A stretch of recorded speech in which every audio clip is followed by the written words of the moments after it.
What's up, everybody? Welcome back to another video from Pink Tourmaline. Not just any video, we got an interview today, and this one, just pay attention. It's a lot, and I've listened to this gentleman already on a almost a 3-hour interview. So he's got a lot of information, and the cool thing about this channel is it's not everybody that I'm talking to is not necessarily everybody at this current moment that I think I see 100% eye to eye with, and I want to keep it that way. I want to keep the information flowing. I want to keep different perspectives coming in because I have said this many times. I do not have all the answers. I'm actually relatively new in this space. I'm just trying to learn and absorb and grow. And one of the biggest things that happened to me on this channel, which you guys saw in real time, is I was totally into NDEs. I thought NDEs were the truth. There was no manipulation. It was all perfect. And you saw me shift my perspective on that in real time. So in light of that, I need to continue to be open-minded. That being said, now we have Seth coming on the show today, or as his full name is, Seth Kicklighter. He actually reached out to me on Instagram and said he wanted to basically give his account of the nature of reality and what he believes is truly going on. So we're going to listen to him. And as I mentioned, I already listened to a lengthy interview of him. One thing that I do appreciate is you seem to really try and do your due diligence and do a lot of research. And that's, I think, going to make the conversation really fun. So without further ado, Seth, welcome to the channel. Hey, brother, appreciate you having me, man. And yeah, I saw some of your stuff. I came across it. I've been going into AI, say, send me podcasters now, everybody who you can who would be interested in this material. And I just go down the list, man. I find people. And that's how I came across you. And then I looked at your Instagram and I was like, I've seen some recent videos you post about that one with the NDE girl and how she was deceived into coming back and she had some overdose or something. And I was like, oh, this dude's like really looking for truth here. Like, cause I try to expose myself to every type of person. I'm not trying to get stuck on Christian channels. Sneak peek, I'm a Christian, by the way. Sorry, guys. But you seemed like you genuinely were like, I want to know what's true. And a lot of these people, Christian or not, dude, dogmatic as hell and don't want to be challenged. And I could tell like you had a good heart and really wanted to know what's up. And I might seem biased to people today in some ways, but I'm coming from a deep New Age Gnostic like side where I lived for years. I traveled out of my body 70, 80 times, something like that. I read so many books, did a lot of research, compiled in my book. We'll plug that later, and I'll take your money or later if you want. But but yeah, I came from that side, and I hated Christians like so much. And I realized when I was being honest with myself and took away my pride, and I searched deeper, I was like, that's the only thing that explains the deceptive model I'm bringing today with my whole presentation and lore and information, which is a small drop of the bucket of what I have to present long form because I have hours and hours of content. But my point is, I came from that side, and I knew how hard it was to like kind of wrestle with it, man. And I'm not saying I'm right, you're wrong, or anything like that. I'm just saying like I'm coming from the audience's side, a lot of them who happen to be on the pro psychic ability, pro out-of-body travel side of things and that cosmology. And so I hope nobody comes at me like, oh, this is all fear. Like people tell me in the New Agers section all the time, oh, this is what fear-based thinking gets you. Oh, he's scared. And I'm, dude, I'm doing it. This is all data. This is completely data-based information, and it kind of, too much at times. So I want to pre-program the audience with my propaganda there. So that's my initial rant. I don't know if you want to. You've already seen some of my stuff, so that's I appreciate that. Yeah. Oh, of course. And real quick, by the way, is there a way you could turn the gain down a little bit? I just noticed it being a little bit loud. And while you do that. You're all good. You're all good. But while you do that, I just had a quick question for you as well. You mentioned in your statement just now that you came from a place that you used to hate Christians. Just out of curiosity, why did you specifically hate Christians? Well, it wasn't like something I was just like I was raised Christian. I went atheist agnostic route when I was in my teenage years. And I thought I knew everything then, and now I guess that doesn't change. But so I went down the agnostic route for a couple years, and then when I was around 20, I believe, I had my first out-of-body experience unprompted, and had, saw my body and had the whole experience and thought, oh my God, wait, does this mean I have a soul? I didn't do some deep realms with a guide or nothing like that. It was very quick, but it was my first like wake-up moment where I'm like, oh, dude, this is like real deal. That was an experience. I can't deny that. So I immediately obsessively went on the route of reading as many books as I could to explain it, starting with Astral Travel lore, which is what we're going to be covering in detail today. Robert Monroe's trilogy, Kurt Leland's Otherwhere, Robert Bruce's Astral Dynamics, William Bowman stuff, Emmanuel Swedenborg's. I read all of it. So anybody wants to say I didn't, I'll slap you digitally over the internet now. Just kidding. Anyway, so yeah, I'm a crazy guy. So I did a bunch of reading, all these New Age books, Reincarnation, Astral Travel, channeling. I read like 30 channeled books. I did a lot of deep diving, cross examinations of that stuff, and it's very insightful when you do. I read everything, man, and I just realized there's too much truth out here. But I got into the New Age and Gnostic stuff. I really loved it for a bit, and I kept finding incompatibilities with what some entities are telling some people and some entities are telling other people, whether it be channeling, astral, remote viewing, regression memories, and the details coming out of it. There's a lot of overlap, a lot of similarities, mostly thematically aligning, but key divergences about certain things. And in my book, I spend 50 pages cross-examining 12 of the most popular channeled sources: Raw Material, Urantia book, Seth Material, no relation. I cross-examine that with like Rudolf Steiner's Akashic Records stuff, Edgar Casey's, Dolores Cannon's, etc. Like 12 sources. And I say, what do these sources say specifically about Jesus? Demons, Earth's origin and creation, time. What do they say about theology in general? What do they have to say about all of these things? And what do they not tell us? Because guess what? None of them mention MK Ultra, that's for sure, which I find interesting because they tell you every secret in the universe. None of them mention that. So yeah, I do a whole cross-examination showing there's thematic alignments with all of these people, always against the Bible and Christianity, specifically calling out Jesus constantly. And when they say nice things about Jesus, it's always, well, he's not who the Bible said. He taught reincarnation, and he was an ascended master. You can all be like Jesus. He's not Yahweh in the flesh. No way. Which is kind of a strong stipulation for a believer to believe that is part of it. So, which is your salvation. So it's kind of like, if Christianity is true, that's telling you, no. You don't want to be saved. You don't want to believe that one thing that will save you, which I find quite interesting. So, and in belief system territories in the astral lore, I know I talk fast, guys. I'm sorry. It's going to happen. They talk about, they go to these belief system territories, which exist for all belief systems, but they always pinpoint Christians, always call out Jesus, always talk about the Bible, and rebrand their terminology and verses in the Bible that are very famous. So I saw that and I said, and conspiracy realm today, the elites attack Christianity like crazy. And it's like, why is it just this one religion? It's almost like an organized psychological operation. And I see it now as like, wait, who explains this? The Bible says it's demons. And I know that's a blanket statement for people, but the evidence is pretty deep in my opinion. So okay. I did all that. Anyway, I'm ranting endlessly, but that's basically, I came to Christianity from that thought process.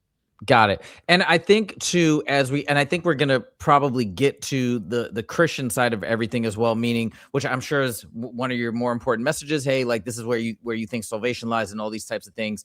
But before we get to that, because hey, many people may not align with you on this channel in that respect, but there are, I think, a lot of the other things that you've talked about that I heard in the other interview. I want to start there because I don't think there's anything wild that you were saying in terms of how you're interpreting NDEs, even how you're interpreting OBEs and remote viewing experiences, because as you mentioned, and this is something that I've been struggling with as well as I've been interviewing people or reading material or content, is you have overlaps, but you have differences constantly. And it makes it so frustrating as you continue to try to study this information and try to get to truth. That's what I want. I think that's what all of us want on some deep level, or we want to think that we have found truth. And that's why sometimes people can become a bit stuck in the mud or stubborn about their particular vantage point, like you said as well. So anyways, you've talked about how there seems to be a lot of manipulation. And I think everybody on this channel is going to agree with you that, dude, NDEs are rife with manipulation. Tell us about, and you also said you were a New Age at one point. How did you start figuring out that NDEs in particular seem to be manipulative? I mean, I was doing a lot of out-of-body research into that realm, which goes hand in hand with NDEs. Now, the difference between NDEs and out-of-body, I want to be careful with because, I'm going to get to my main theory in a moment, but I believe it's all simulation. The out-of-body experience is not, you're not going anywhere. You are getting an entity coming to you, giving you an experience. Keep in mind, NDEs, people with cardiac arrest who have that level of legal death for a short amount of time, they only get the spiritual encounters 10 to 20% of the time, according to the numbers. 10 to 20% of NDEs actually have a spiritual encounter. Why is it not all? Why is it not most of them? That adds to the whole point of me, which I have many points to support this, that these are entities coming to you. You're not all going to get one because they are limited in number. They're resource intensive, by the way. They want ROI. And also, if you're not worthy of being deceived, because maybe you're in certain frameworks of mind, you might not be even tried upon. So I think the difference between NDEs and out of body, though, is yes, it's all, I think, simulation still, created by them, and I'll get into why endlessly after this. But out of body is considered biblically divination. Out of body experiences, as in when you do the act meditation, you're intending to. Near death experience is a little different, and that's because it's not your choice. Now, why is this happening to a percentage of people, and why are some of their experiences very one way, and why are some very another way? And that would be New Age, Gnostic, expansive into those areas, and or Christian, because some people have a very fruitful Christian message in their NDEs, and I think most of them don't. What decides who gets a deceptive one versus a genuine? And obviously, your audience isn't going to assume the Christian one is genuine off the bat, and that's my bias showing right here. But yeah, man, for example, Brian Melvin's is a great one I usually bring up at some point. And Brian Melvin had an NDE. This is Sean Tabbitt's conversation he talks about, where this guy was in a heaven-like realm, at a childlike, like his childhood home was like very nice and sunful, and he his dead loved ones who he have passed on, and they're hanging out, and he's in this NDE. And after a bit of hanging out, having this barbecue or whatever, all of a sudden there is a instant transformation of the realm and the entities. So the realm turned into some hellish realm. I don't know how that looked exactly, if it was a cavern or there's no AC or what, but he ends up saying that his family members turned into demonic serpent-like creatures, his words, not mine. And then they started attacking him, and he ended up getting resuscitated not long after. Okay, so one big takeaway Sean Tabbett makes is that if that NDE is legitimate and he had a heaven-like experience that was then transformed into a negative one, very evil, how many people are having these positive NDEs that are getting resuscitated before the actual real twist comes, and other people are deceived and consent harvested, by the way. And I think a lot of possessions happen where, in Ian Stevenson's work, who is the best reincarnation researcher of all time as far as data goes, and I debunk reincarnation in my part 3 material, he admits that ghost possession accounts for many reincarnation cases, not most, but many, and that people will have NDEs and come back as another entity claiming to have past life memories as another person who skipped the reincarnation wheel. Okay? And they came in and they possessed a body, and they claim to be, I'm this person who died a week ago by hitting my head, and now I'm taking over the body till this person's dead.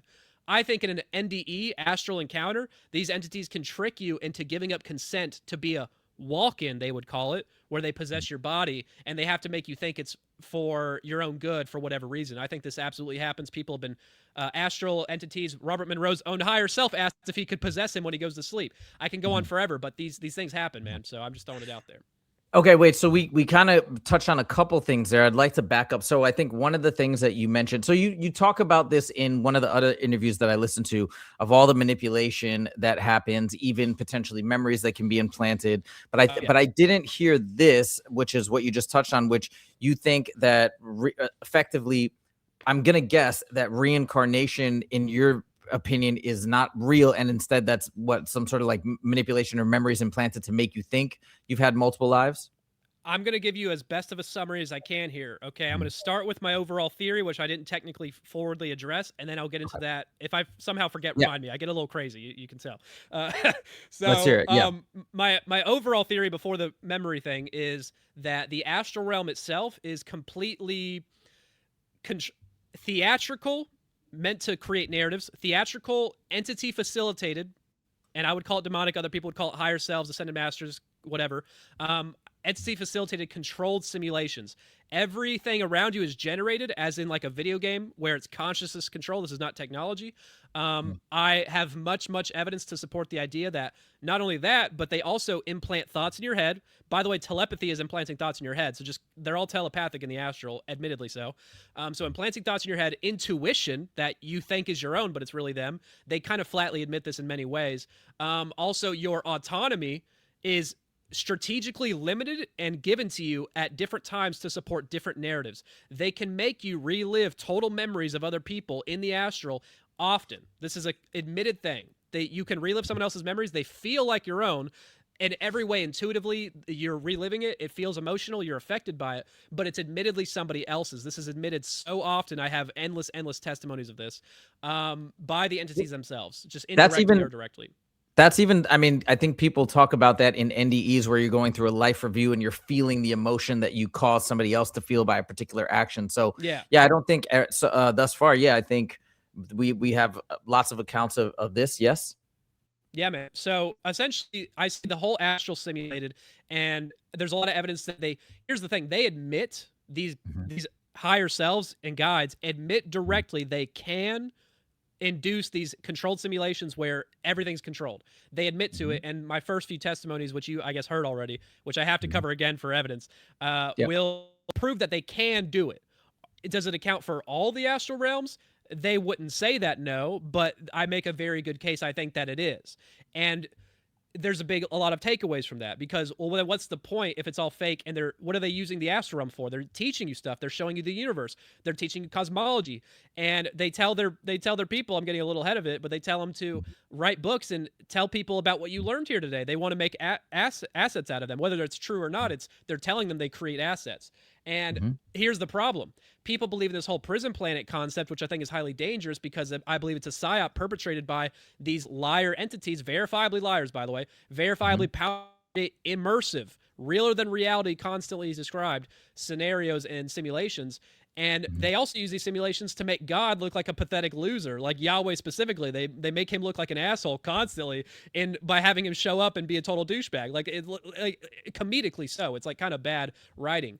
And it just falls in line with the channeled information, with the remote viewing information. If the astral realm is this controlled, the cousin of it is, the less immersive cousin is remote viewing and regression, right?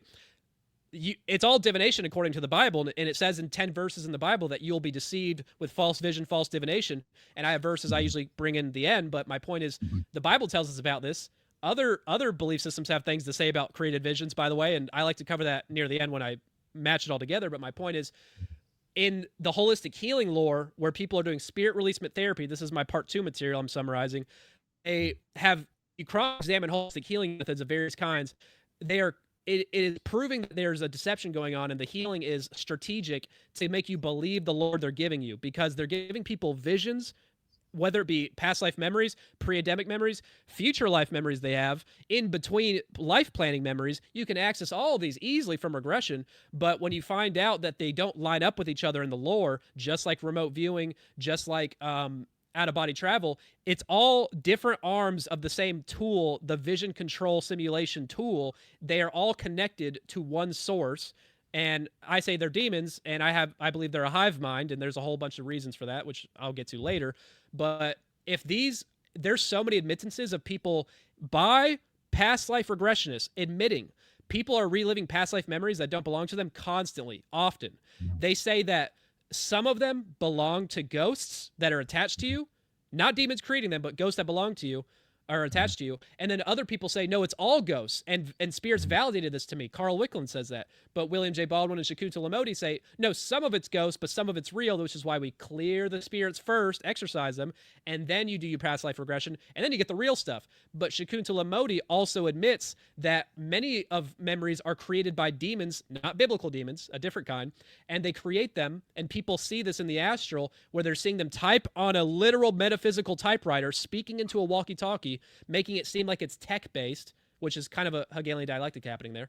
And she admits that people see demons doing this, creating totally fake memories not belonging to ghosts. So my point is, there's many, many more examples on top of that. I know I'm ranting like crazy, but there's so many examples of people reliving memories that aren't theirs, that feel like their own in the astral lore itself as well, that I'm not going to trust any of it anymore, because it's all coming by the same exact means these deceptive ones came from. And there's acting and theatrics involved in all of it in the channeled information, and they're lying constantly. So it's demonic, and the biblical narrative explains it better than anything, in my opinion.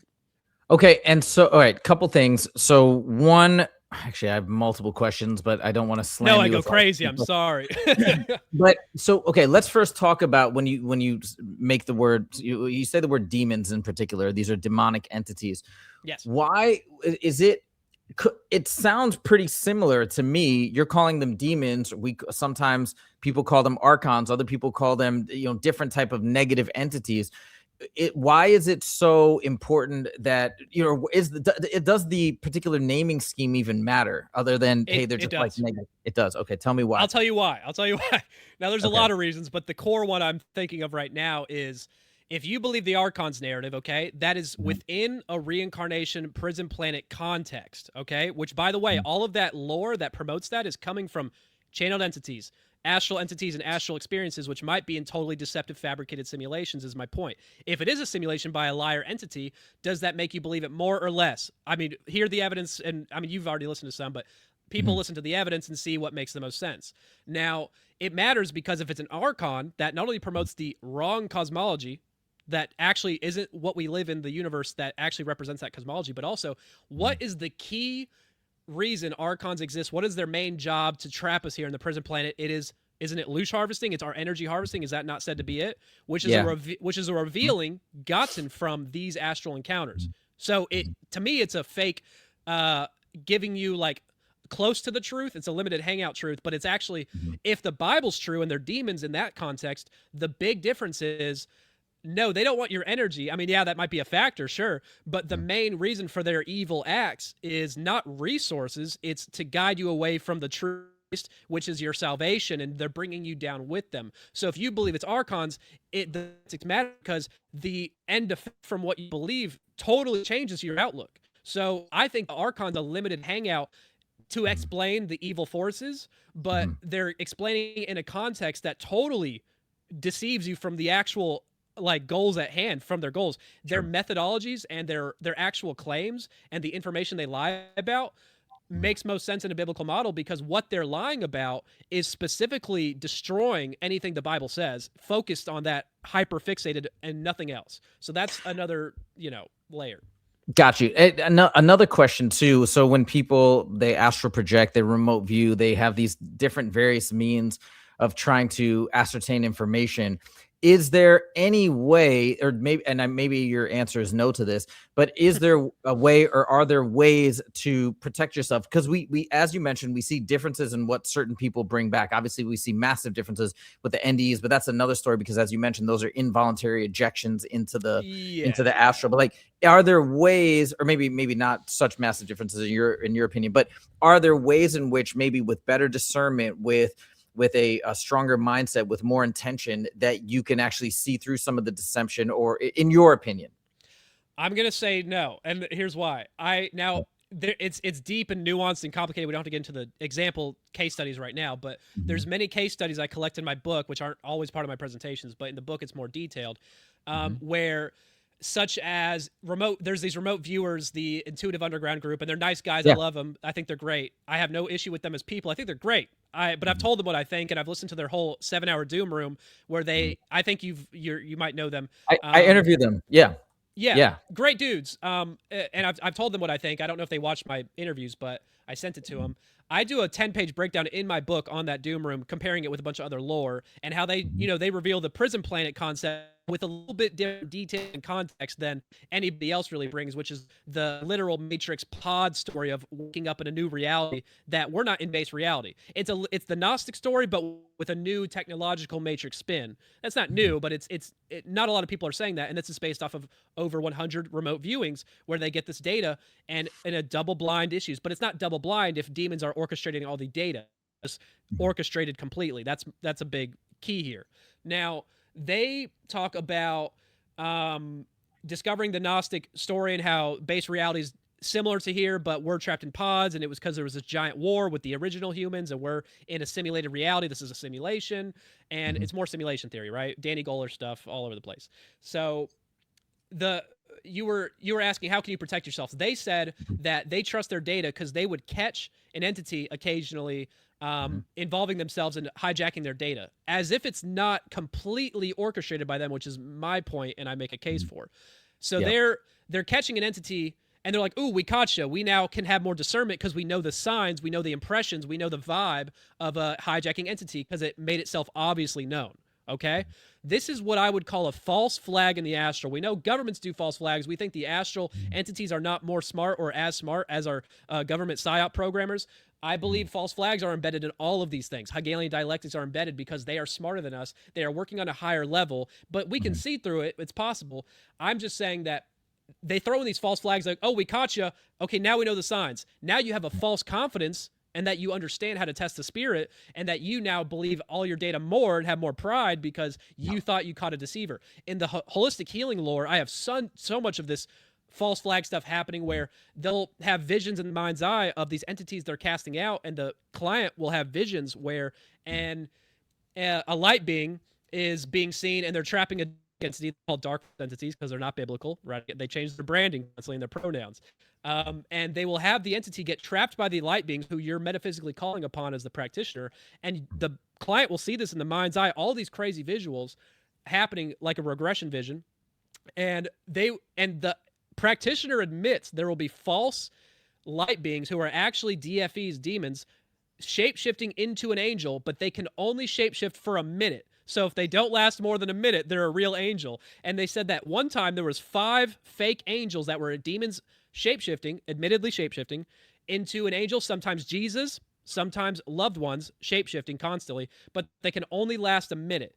Which, if you're controlling a whole simulation, or if you're a shapeshifter, why is lasting a minute a rule? That seems like a false flag to make you think you understand deception, so that because the whole thing is deceptive, they have to throw you a bone to guide you into these things. I know I'm getting really crazy here, but my book is very detailed in this sense, and I'm saying there's false flags everywhere. I think the whole idea of protecting yourself is a false flag in and of itself, because you think, oh, I'm protecting myself. But if you go to the Bible standard, and I'm not doing it just for that reason, the evidence supports me. In the Bible, it's all deception. That's all you're going to get. If God wants to take you out of body for a purpose to further the kingdom, like he did in the Bible 3 times, it's going to have a purpose, and it's going to be for his kingdom being fulfilled in the gospel. Nobody can summon God. Nobody can summon a true experience. According to the Bible, it's all deception, and they're going to give you false flags to make you think you are intelligent and discerning. And I'm not saying you're not intelligent or discerning if you buy these things. It's so elaborate. I don't blame people. I'm just saying it's crazy. Now I get all that, and I see the specific look. Do I think that the levels of deception can be extremely intricate and elaborate? Certainly. Obviously, this comes from my awakening from that slumber I guess I was in with the NDE stuff and the New Age stuff, which first brought me into all this information. So those specific examples, like you're giving those 2 examples, I totally get you that those are great examples of maybe making you seem like you're onto the deception, but that just being a part of the trap. I guess what I was more asking is certainly there are cases where people think they're seeing the truth, but they're really not. I know that we can have tons of examples of those, but I guess the bigger question is it possible in your mind in any way eventually for somebody to become, hey, like maybe there is somebody out there that's got the actual truth, but maybe we haven't recognized or we haven't seen it. I guess just in a theoretical sense, could there be somebody that could reach that level that could really see straight through all the BS? Via psychic exploration, you're saying? Maybe, yeah, psychic exploration, whether it's remote viewing. Maybe their discernment's so strong that even if they had an NDE, they would see the truth. I don't know. This is just a theoretical question. Well, from the research I've done and the testimonies I've seen, there is a common theme within all of it, and that is catering lore to what the person's most willing to believe. Nathaniel Gillis has great explanations for all of that. He's a great guy, and I think if you believe that and you continue to psychically explore things, whether it be remote viewing or out-of-body travel, etc., they can read your mind. You've given consent for them to do so, and they're going to cater to what you're most willing to believe. Christians in the Astral will get different lore, which they're not supposed to do out-of-body travel, but sometimes they do and think it's okay. Christians get different locations, different cosmology, similar but different than the New Agers. I'm just letting you know that's flatly admitted in many areas. And people say it's belief system territories, but these people say, no, I see the belief system territories. I'm in the real place. Emanuel Swedenborg, for example. I'm just throwing it out there. I think that and people are going to not maybe like this answer, but the Bible gives us the truth, in my opinion, okay? And for the whole thing is with the psychic exploration to find the truth is whether you want to agree with Yahweh or not, and the Old Testament has a lot of complicated things that seem out of context. Really, I understand. I used to think too. Now I understand it in bigger context. If you are doing psychic exploration, you're doing something that is seen as a sin in the Bible. You're not evil for it, but it is exposing you to evil and deception, and it can turn you into a negative way. yeah, you can have good people who are out of body travelers. Yes, I'm not saying not. I'm just saying it is deception, and deception's only going to lead you to falsities, and falsities is not going to lead you to being who you're supposed to be ultimately, in my opinion. If you are Okay. doing these, I'm just saying, if you're doing these psychic explorations and you Mhm. think you can, oh, I can see through it, you're trying to be God when you try to get these answers beyond what God's told you. It's showing it's the opposite of faith. And I know people are like, oh, blind faith, that's slave mindset. I thought that too. I wish I didn't have that mindset, because I realized I was wrong to question a genuinely righteous God that I believe we have. And if he's righteous in who he says he is, and he died on the cross for our sins and is saving us in a very, very simple way, and we're going against him saying, no, I doubt you, I want to seek it for myself, he's going, yeah, you can do that. I give you the free reign. You have the free will to do it. But he tells you in the Bible, you're going to be deceived, and you'll come back to me, hopefully, prodigal son style. I think that's the overall message I would take away. So let's talk about so you're feeling as though once you go into these psychic realms or whatnot, you're not meant to do that. Not exactly a sin, but kind of like you're not supposed to do that. Therefore, It's a sin. It's gonna, oh, it's a sin. Okay. Yeah. So then let's just stay in this physical plane, and because you talk about all the deception that's out there, all the different ways they can implant thoughts. How do we trust anything then? Well, Like, for because, one, yeah. Well, for one, Go these ahead, sorry. deceptions are happening in, no, you're fine. For one, the deceptions are happening in psychic experiences or via divination. I'm not saying 100%. I know these things can come to you, but why are they allowed to? It's a legal consent framework that God's created. Why are these entities allowed to come to you in dreams if you may have not initiated it? Because they will do this in dreams as well. It's the same vision control weapon. And those for consent harvesting, because which is a complicated conversation I'm not going to deep dive into right now, but they use dreams to create scenarios that you live out that, depending on your actions, they can get more consents from you to involve themselves in your life more in the future. They're using these scenarios to harvest your consent, like it's not loose. That's not what they care about. It's your consents so that they can involve themselves more. And the more they can involve themselves, they merge their thoughts with you more. And the more they do that, the more your thoughts are no longer your own. And the more you do that, the more you will desire the things they desire for you. And the goal is to guide you, still having free will, guide you into these spiritual practices, occultism, because if you do, that gives them a wide open door to deceive you. If you do these practices, it's a sin for many reasons, but one is that you are opening the door wide open. Sinning in general is what opens the door to demonic activity according to the Bible. A big sin is occultism, because you're literally saying, "Hey, come and get me," to the negative forces themselves. You're saying, "Hey, I'll believe whatever you say, or I'll do what you want," which are other gods in the Bible, little g, lo Elohim. But so my point is, where was I going with this? You asked me a question. I think I was trying to talk about the length of the deception, because you're talking about how basically when how you do go we know into, where it stops? Yeah. yeah. How do we know? How can we trust anything on this planet then, or things like that? Well, I I could talk about hours for why I trust the biblical narrative. I've already kind of seeded that a little bit, and people say, oh, well, if that much is simulation and controlled, how do we know the real world isn't the same thing and we're just in some big video game? Well, I'm like, well, first of all, in these simulations, you are pushed and prodded around very easily. You don't really have autonomy almost at all. You're allowed to think you have some for some scenarios, but overall, they choose where you go. They push you around. I have excerpts admitting this, and you might have heard, and I do want to read some in a bit, but in this world, we have free will, and we are guided by these entities if we allow them to, by opening ourselves up spiritually via sin, via occultism. Their thoughts will be implanted into ours, and we will think it's our own. So they can guide us, but they can't fully control us. This whole realm is a test to see what we choose, if we align with truth and good, or deception and potentially evil if you're on that darker path. But ultimately, it's all, do you have faith in God or not? And I know that sounds annoying to people and corny and stuff, and I thought it was too, but on a grand scheme of things, like, this is the original sin. This is Eve with the apple. This is, she was told she can be like God if she eats the apple of the tree of knowledge. Knowledge should not be given to everybody just because they want it. God is not going to give dumb retards all the knowledge of the universe because we are not ready. It requires moral progression before we are allowed to have all this knowledge. This is why people go, oh, I want knowledge. Why is God hiding the knowledge from me? The demiurge.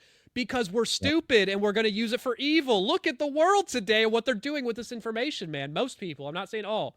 So my point is, it's just like I'm not saying God's hiding anything from us. I'm saying he's being a responsible parent with children. And that's, Yeah. I know that's a little off topic, but that's kind of important. I would lay out. I just want to interject a little. I'm going to try and interject a little bit more because I'm getting multiple questions and then I'm forgetting some of them. Oh, you're good, man. I do whatever. Yeah. It's great though that you're so full of words and you just want to get your thoughts out, and I think that's fantastic. But let me try and go backwards and remember what I wanted to say. So the first thing is, I know you're saying in response to, hey, how do we know what's happening here is legitimate versus what's happening in the astral? And you talk about, well, in the astral you're kind of guided around, you're pushed around. But to me, it feels like, and I'm just throwing this out there, I think just a question to ask yourself, because you're kind of making a relative comparison. You're saying, well, here compared to there, where it doesn't seem as though we're getting pushed around as much or dragged in different directions. Therefore, we're in full control. But couldn't you know what I'm saying? Like, couldn't there be, isn't it just it's not my only reason, but I understand what you're saying. That's not a bad point. Yeah. And again, this is just food for thought.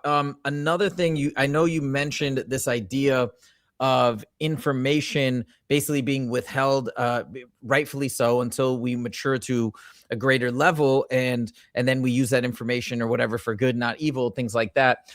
I guess and again, listen, man, I'm just trying to look through things through a logical lens. I didn't bring you on here to have a debate, just a discussion. So I hope you can accept it as such. But I'm loving it. This is great. Okay. So I'm just trying to look at it through a logical lens. When the way you describe it to me now, kind of in the biblical context is presented to me versus the way that it's presented more from the Gnostic perspective. Let's say, I know you formerly used to call yourself a Gnostic, but the Gnostic perspective of, it's essentially just information suppression. Why? To keep us so that we don't understand the full nature of the system, which is kind of basically what you're saying too. It's also to deceive us and whatnot. But anyways, this idea of information suppression, so we don't even know what we're in, so we can't even try to get out. When I first heard that, it just seemed to make a lot of sense to me. But you're saying that the Gnostic narrative no longer makes sense, or makes as much sense, I guess, as as your current biblical stance. Yeah, well, the Gnostic narrative is kind of the more darker side of the New Age. The New Age is more love and light, and the reincarnation wheel is for our karmic balance. It's all good, and then the Gnostic side is more. I know I'm summarizing it, and there's a lot of different sects, but overall, it's more, no, we're trapped here. It's a prison plan. It's bad. And the great reveal, the great secret that we're not supposed to know is that we're trapped here and we need to escape so that we can be free on our own. And we have the free will to do this. We just have to know how, or progress our psychic abilities, or raise our vibration. It's like darker spin, but it's two sides of the same coin cosmology wise, right? So I find, can we talk about that for a second? Sorry, I just didn't want to blast past it. So you're saying because I'm not sure I feel this way, but I'm open to hearing your thoughts on this. It's a broad term in Gnosticism. I know it's like all over the place. But you're saying Gnosticism and New Age, you feel they're two sides of the same coin? Yeah, from the cosmology they support, yes. Just one has a more darker spin on it, I think. And I think that's going to be part of the great reveal soon in the disclosure narrative, the Gnostic narrative. I think that will be part of it. Can you tell me a little bit more about why you feel those are so interconnected? Because I don't necessarily see it, but yeah, can you tell me more about that? I'm just saying based off cosmology mostly and overall philosophy. Now I think it's almost like Republican Democrat here, and I see the Gnostics more Republican in the sense, or more maybe like, I don't want to say traditional, I wouldn't say that, but more grounded in reality, I would say. Like if I'm going to hang out with, if I'm going to relate to someone more, it's going to be a Gnostic over a New Ager, because I think the New Ager side is a little bit more easily deceived with some of the more positivity and corny stuff coming out of the deception. But for Gnosticism, I mean, it's broad, and I know there's a lot of different definitions for people, but overall, they both acknowledge a reincarnation thing, and they, especially Gnosticism, promotes the demiurge Yahweh may have created this realm, yes, but he's evil, trapping us here, and the Sophia is the god above him, and he's just the god of this realm, and he's not all superior. Jesus isn't him. Jesus came to stop him. It's that whole spin, and that's what I see when I see Gnosticism, and I see that pushed in culture and psychic information realm like crazy. And I think it's a Hegelian dialectic again. This is a common theme people need to see in all conspiracies today, the big ones. There's going to be a reverse psychology embedded where they're trying to let you come to these conclusions on your own. And I think Gnosticism I think New Age will be seen as a deception.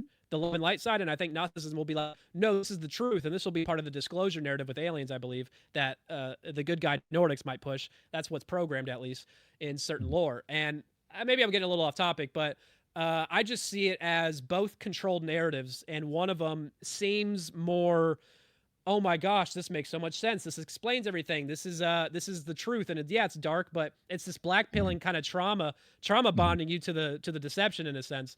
I think both are lies and based off reincarnation, which I have a whole presentation trying to debunk it which requires hours of framework before it, because it's possible for them to fabricate these things as they admit to being able to do. Whether it's all deception or not, it's for you to decide. Okay. I think now I understand what you're saying. You're not saying they're two sides of the same coin in terms of, oh, there's so many similarities per se, but you're just saying they're two narratives that are, like you said, Republican, Democrat. Maybe they don't align, but they're just two ways part of to the get same to bird, the same source is guiding both, in my opinion. Okay. Now I understand what you're saying. Okay, let's actually talk about your thoughts on how it all works, because this is a question that I always have for people. If I ever get to interview Jason Georgiani, I want to ask him this. I asked Intuitive Underground. I'm trying to figure out, right, in the framework that I've been basically studying. Hey, we're basically just trying to get it. And I don't call it a trap, or I don't call it prison planet. I like the verbiage that Tony Sayers uses, which is it's a soul trick. We're here by manipulation, which also tells me, I think, that we're quite powerful, that we have to be manipulated so heavily in order to stay here. But ultimately, a lot of what these guys say and what is discussed is, well, we're just trying to get out of this astral system, this entire simulation, this entire matrix, so then we can have our own dominion, have our own sovereignty. But in your world, in your belief system, you're saying reincarnation is not part of it. You're saying we have one life, I guess, and then ultimately, what is the purpose and what is the eventual place that we end up with? Or are there two places? Or, can you give us the whole framework? Well, yeah, I mean, as everybody knows by now, I'm a Bible thumper, so I trust every word. Now, the hermeneutics of translation to English, problematic in some areas, but overall, the content, I believe, is divinely protected, and there's a lot of evidence for that. Elton Anomaly and Messiah 2030 presentation has plenty of evidence in there.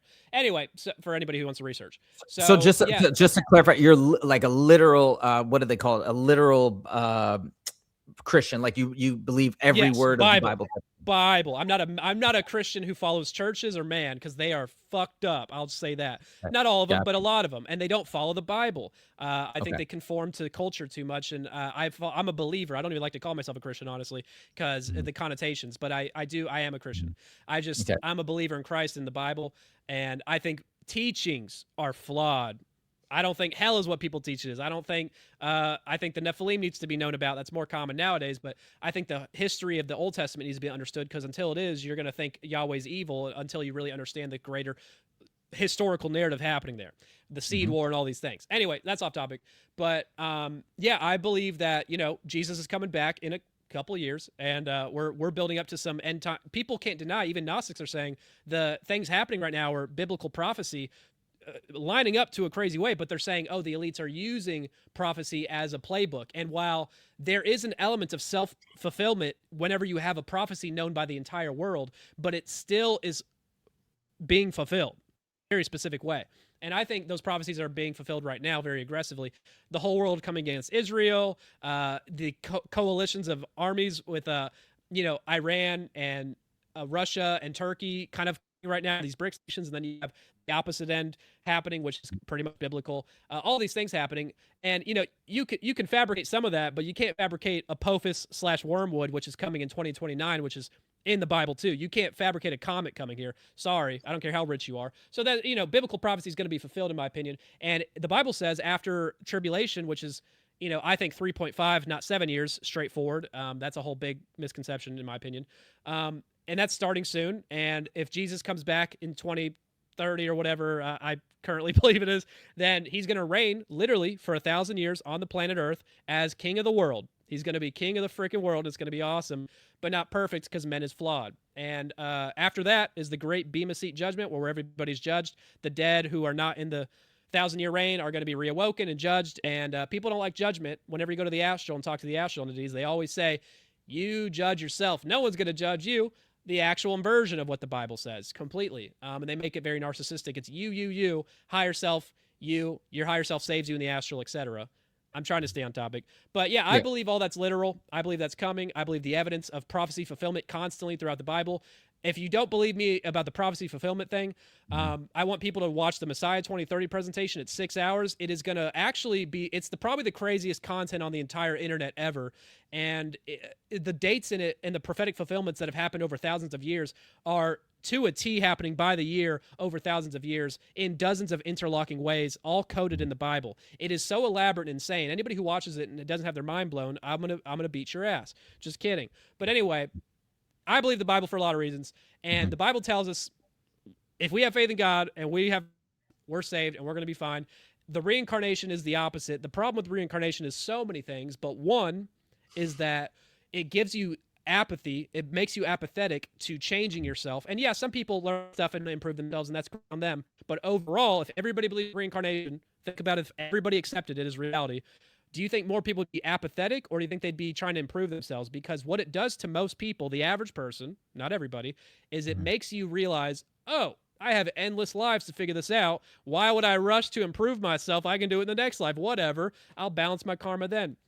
When you get into the life planning lore and the memories people activate, people are raped in a past life, or they're raped in real life, and then they find out their rapist in this life, they raped in another life. And this is how you balance the karma. That sounds sick as fuck, and I don't like it. If you kill someone... Yeah, that's like the new age, I think, interpretation of how it all fits together. Yes, but that's the memories people are getting, keep in mind, in these regression states. Tons of stuff like that. Like really sick shit. Like really sick shit is happening. And they're saying it's balancing karma. It's just consciousness experiencing each other. No, there's people drinking baby blood and doing a lot of evil trafficking, and these entities say there's no evil, it's just experience, and it makes me sick to my stomach. A lot of people in your audience would agree with me in that statement, but they don't realize these entities are telling us there's no such thing as evil in the channel work constantly. It's just consciousness experience itself. There's fucking evil, dude, and it's pissing me off. Okay. And Seth, oh sorry, and I want to get back to all of this, but sorry, I just would love to. Can we get? You were right about to, I think, to finish. So you said there's going to be a reigning for 1,000 years. Then there's going to be the judgment, and then what's the final placement, and then what is existence like after that? It's not super duper detailed on the Bible, but it's clear that after the 1,000-year reign and the judgment, there's going to be everything's new heaven, new earth is created by God. I don't know how literal destruction and recreation is. It might be a reforming. I don't know. But it says new heaven, new earth, and that's when eternity starts. And this age we live in now is all a test. There's not life on other planets, according to this lore, and a lot of science also supports that, and hydroplate, etc. But there's a lot of things to support that. If people want to research it, hit me up, please, and I'll send them resources. But yeah, if that happens, then that's eternity, and eternity is hard to conceptualize for us. If you go to the Astral, they'll tell you that you can time travel to any point in the present or future, and that there's no time, and there's no time for God only. He's the only one outside of time, and he's in charge. Angels aren't even outside of time. In Daniel 10, you have an angel's prayed to, and 21 days later, after 21 days straight of this guy praying, this angel shows up. I think it was Gabriel. I don't remember. And he says, sorry, I'm late. I was battling the Prince of Persia, a demonic fallen angel principality in another area. I was locked in time and space into a location and a time period. He doesn't say that word for word, but he's saying I was stuck there and I couldn't make it till now, till Archangel Michael saved me and got me here. And then he says he was stuck for 21 days in a battle. What does that tell you about angels in a biblical sense? It says they're locked in time temporally, and I have a whole time travel debunk in my part 4 material in my book, so it's a whole thing. But in the biblical narrative, they are locked temporally. It says when these demons are asking Jesus not to hurt them, they're like, are you here to torture us before our time in the end, or something like that? They're saying like they're fixed into time in the Bible. And if the Bible's telling us the truth, then these entities in the astral creating simulations are time traveling astral travelers to the future and past, which they do constantly. In my book, I have many examples. And they claim this is the future and past. But if you take two people going to the same year 3000, like Joe McMonigal, the top remote viewer, and Robert Monroe, they have totally different examples of what year 3000 looks like. Completely different.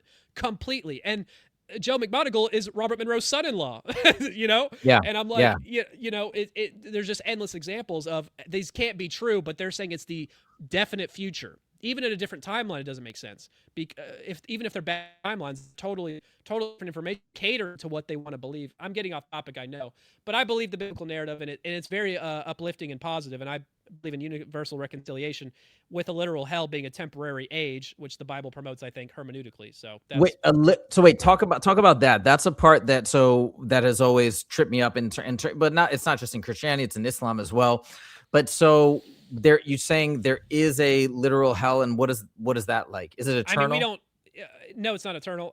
If you hermeneutically research if anybody wants to listen to a great podcast on this, look up Nephilim Death Squad, The Primordial Origin of Satan with Jed Baza. This is my spiritual mentor and badass friend of mine, Cowboy. And he gets into this better than I will in that interview. I'm going to try to summarize it poorly. But essentially, hermeneutically, if you read the Bible in the original language, the word for eternity that was used to describe hell, shades, or Hades, Sheol, etc., is actually age. And if it's actually age, always that word means beginning and end applies. There is not an eternal aspect to it. Now, I think the mistranslations of hell are very problematic, and it's taking a lot of poetic language very literally. The fire and brimstone, the weeping and gnashing of teeth. I think hell's going to suck, but it's going to be a refining process that at the end of it, you are going to be transformed. You know, when there's Thomas in the Bible, doubting Thomas, the apostle, whenever Jesus died and he was resurrected, before he saw him, he didn't believe when people said he was resurrected. He saw him do all these godly things, but he still doubted it. And then whenever he saw Jesus, he says, Thomas bows down, is like, oh my gosh, and he's apologizing for doubting him. And then Jesus says to him, blessed are those that see, that believe and did not see, because he said, you saw and believed, but blessed are those that believed without seeing, saying the purity of faith is very pure and important. And I thought it was a slave mindset to have faith without seeing, and that was a little bit arrogant considering all the things there.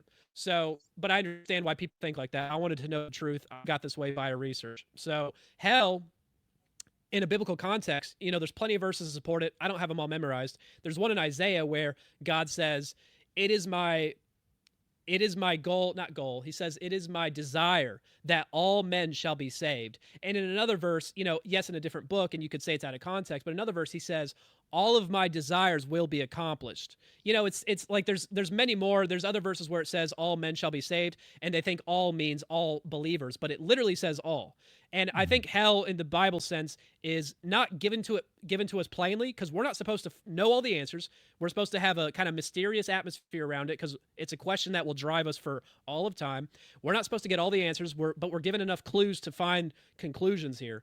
And I think that's intentional. Like a lot of things in the Bible are mysterious, not because he's keeping knowledge from us, but because it's wisdom to make us search. We can't be force-fed all these answers to a test when we're in the middle of a freaking test. You understand what I'm saying? Otherwise, it's giving us too much. So I think hell biblically is a temporary place that can feel like a long time. Maybe time dilation's real, but ultimately it's a refining process, like a prison, till we see God for who he truly is, realize, like doubting Thomas, what we turned down, and when we realize, we will repent. And when we repent, he will forgive us. He says he will forget our sins. He will not remember them by choice, so that we can be forgiven and saved. Does that mean you're in the kingdom of God and part of his family? That's a bit higher level. That requires works. But being saved, eternal life, I think that's everybody's going to get that, but I could be wrong. Okay, fair enough. I just want to jump in with a couple of things, and this is where things, it's tough for me to sometimes get my head around, especially when we're going into specific, because I'm of the belief that, I shouldn't even say belief, I'm of the mindset, let's say, that there's probably, and hence why I read so many things and try and watch so many videos, there's probably little bits and pieces of information that are relevant and true across a number of texts and across a number of videos and people and individuals and whatnot. And that's why I'm trying to learn as much as I can. But then the part that gets tricky for me is when we take a book like the Bible, which I'm sure has good things in there, and you kind of look at the history of the amount of councils that were had, or where they're basically kind of deciding and deciphering which pieces to include, which to exclude potentially, right? And so there is some quote unquote subjectivity there. You could say that it was guided by a higher force. That is, I guess, yes. So and how can I, we can't that's really, can't really dispute that one way or the other. But Well, let's go. I would argue with that. Oh, fair enough. Fair enough. But I I'll guess be really quick. can, I'll be really, really quick. Anybody who wants to research yeah. this exact topic, Uh-huh. look up the YouTube channel Truth is Christ, look up the Uh-huh. Elton Anomaly, and then watch that video. And then he has dozens more of things in the Bible in one version, the most printed version of the Bible of all time, the King James, which Uh-huh. I believe was divinely inspired and collected and by the Holy Spirit. And the mathematical codes that are in there, verifiably by computers and man hand counting it, verifiably these are so elaborate and so insane. I think it proves a divine omnipresent God is behind it. And also besides 2030 information and prophetic information, and that is more evidence because men could not do what the Bible did. It's impossible. And AI couldn't do it. So that's just one argument I would make. Okay, I'll link that video in here. I didn't mean to cut you up. But I want to get to my bigger point.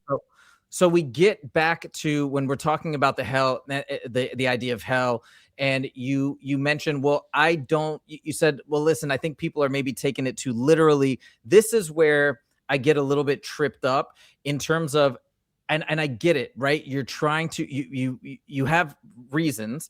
I'm not saying you don't have reasons, but you have reasons as to why you're really kind of grounding your beliefs and your thought system and the entire structure of the nature of reality in the Bible. And I understand, but don't you think that as much as you want to say you or anybody is a literal Bibleist or Christian, I don't know exactly the right word to say, but as much as you want to say that, there's bits and pieces of there's lots of interpretation along the way. So it's kind of like when we look at the U.S. Constitution. There's so many ways to read it. There's so many ways. I don't know if I'm an attorney, so I went to law school, and I remember thinking this in constitutional law. It's like as the political sort of like zeitgeist in the country change, where we now once upon a time accepted this, now we're accepting that. We're not actually necessarily even a lot of times changing the Constitution to particular amendments. We're now interpreting it different ways, and now can mean completely different things. But that's more a product of where our minds are versus what the actual text says. So I guess coming back to all of this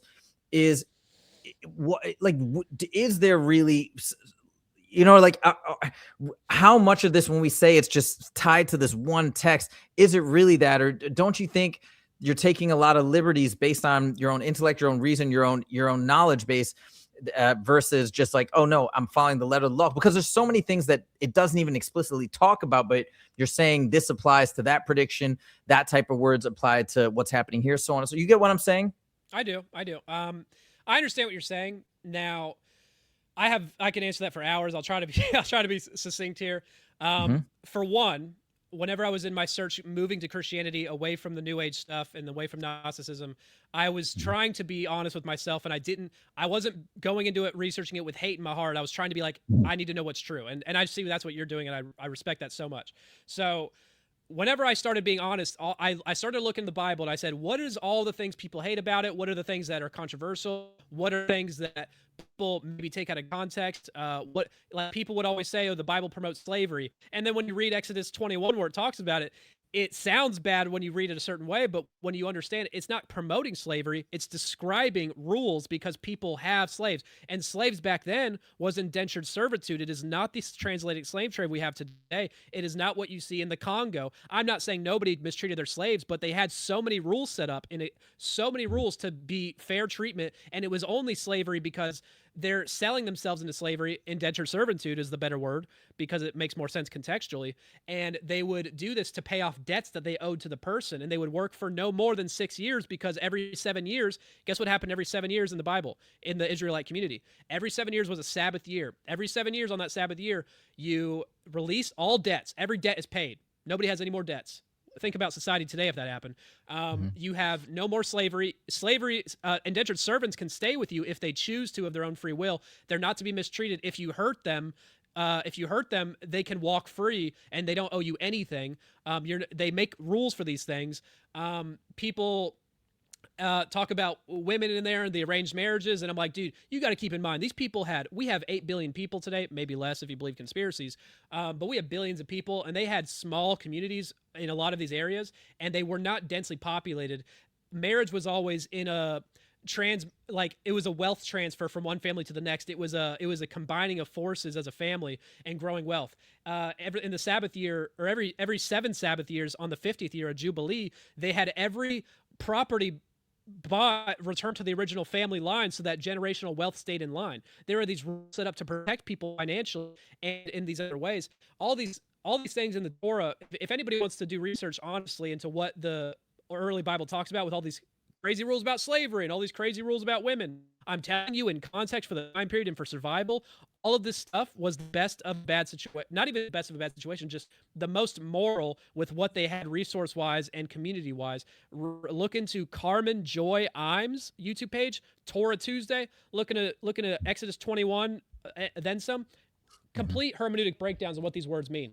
So I'm just saying the people want a lot of, I know I'm getting on a tangent, but people want to not trust the Bible because these controversial things. And there's a lot we could go through with the Nephilim, but I'm just saying, like, I tried to find lies in the Bible. I could not find any lies after doing all my research, and that's why I trust it.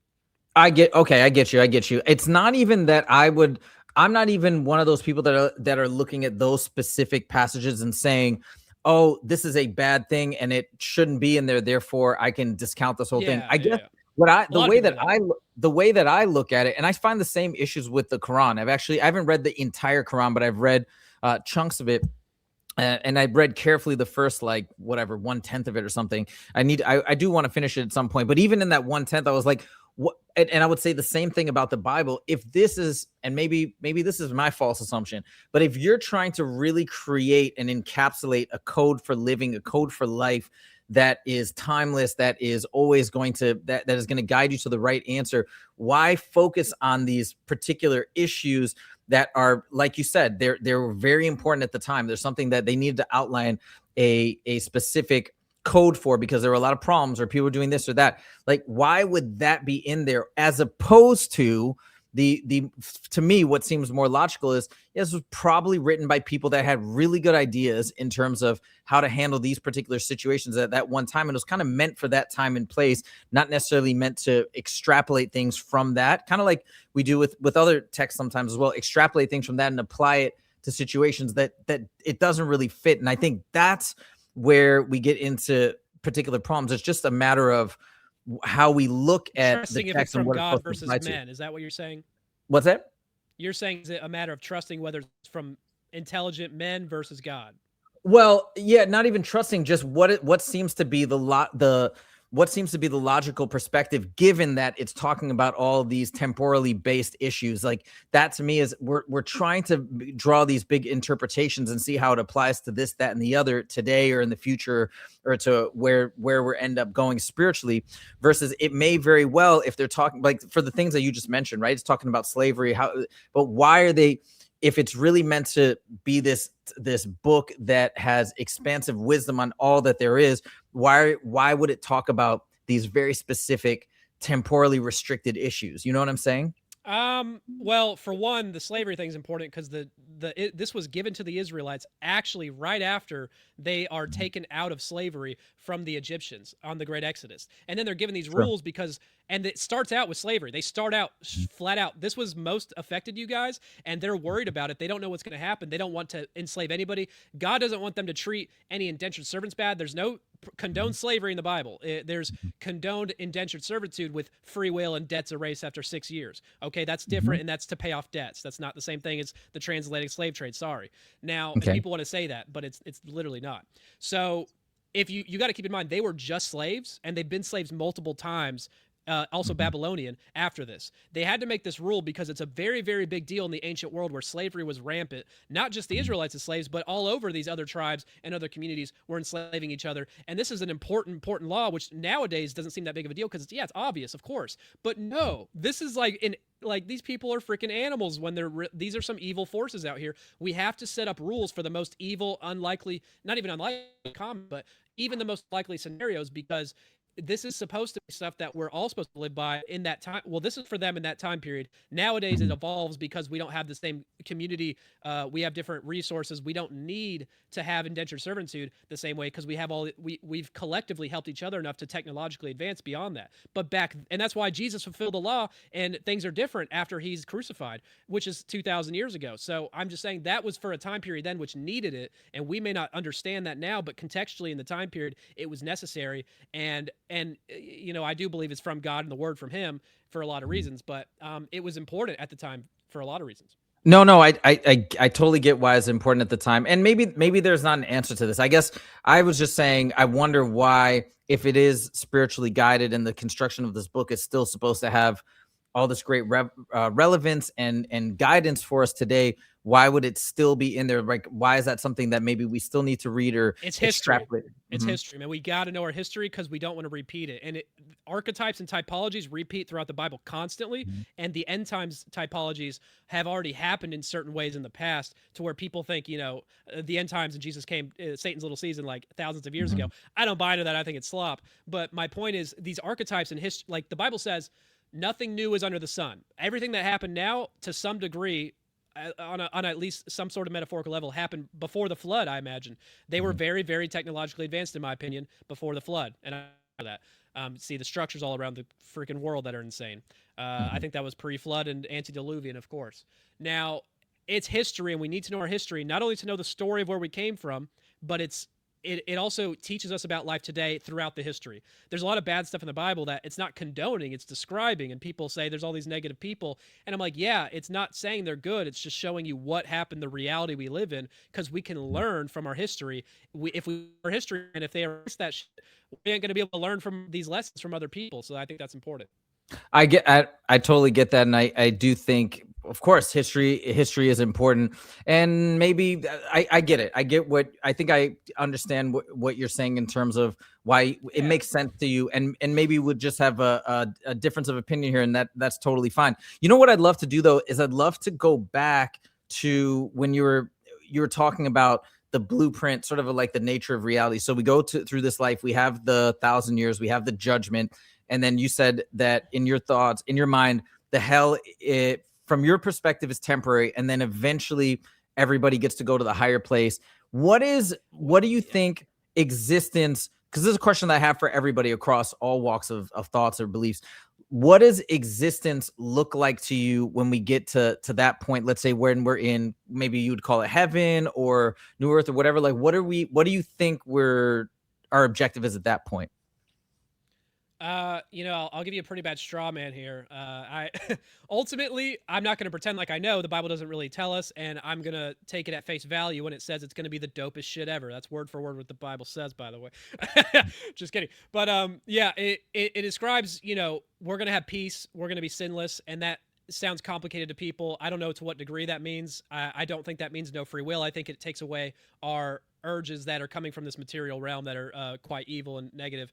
I don't know what that'll look like exactly. It's going to be paradise. Here's the thing. I trust God so much that when he tells me it's going to be badass and awesome, I'm going to say, you know what? I buy it. And it's got to be better than what we're living in now. Now, another layer I want to add, though, is the reason we're not given these clear answers is for many reasons, because we're not supposed to be doing this for the reward. We're supposed to do the right things and be the good person for the right reasons. I'm sure you wouldn't disagree with that. But he doesn't want to tell us every little detail of how awesome it's going to be, because yeah, it might motivate some people, but those people who are motivated by that are doing it for the wrong reasons. It has to be a mystery. It can't be. It's going to be awesome. I don't know what it'll look like. We're going to have jobs. I think we're going to have purpose. I don't think it's just going to be chilling and sitting by the beach all day. I think it's going to be like purpose, and we might, who knows, we might be angelic forces in the next age for other people. I don't know. I don't think that's happening, but maybe. I'm just throwing it out. We don't know, and we can't figure it out from astral traveling. That's for sure. That's what I believe. And trying to find out is kind of trying to cheat God from just, hey, he's saying, hey, I know it's hard, but trust me, bro. And here's all the reasons you should trust me. Here's the prophecies. Here's your Messiah. Here's theology that will help you in life. Here's all these tools to better your life here in the test, and you'll find out. I think it's important that we don't, I know it's hard not to, but because I have myself, but I think it's important that we don't get hyper fixated on the next life too much, because it takes us away from focusing on ourselves in this realm. And yeah, the answers can help us develop in this realm, sure, but I don't think we should be doing anything for, I think trusting God and having faith is important, but also I don't think that question can be answered possibly. And I'm just going to have faith that it's going to be sick and awesome if I'm a believer. And it's going to be a harder path to get there if I'm not. But I think universally God is going to fix everybody and save them. Maybe I'm wrong. The alternative is annihilationism for the damned souls. And that's way, way more merciful than the hell people teach about in church. So I'm honestly cool with whatever.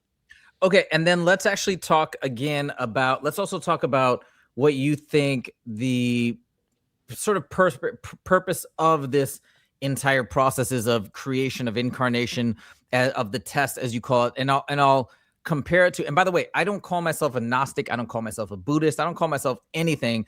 To me, okay. At least where I am currently in my exploration, I intentionally don't want to, even if, let's say, I believe or I'm in line with 30% of this and only 20% of this. I don't side with one side or the other. I'm just trying to have a free exploration. Anyways, but just for the sake of comparison, if we look at, and maybe I'm not getting this exactly right, but in the Gnostic narrative, we are divine sparks. We are part of God. We are pieces of God. We have been maybe manipulated into coming in here. Now we're stuck, or maybe we're trying to help people get back out into the pleroma or that greater realm. We were already maybe quite good in our, and we're just trying to return to that. And maybe that's the whole blueprint of where we were, where we are now, and where we are going. And not even like there's really a big purpose. We just got trapped, we're trying to get out. We got stuck, tricked, we're trying to get out.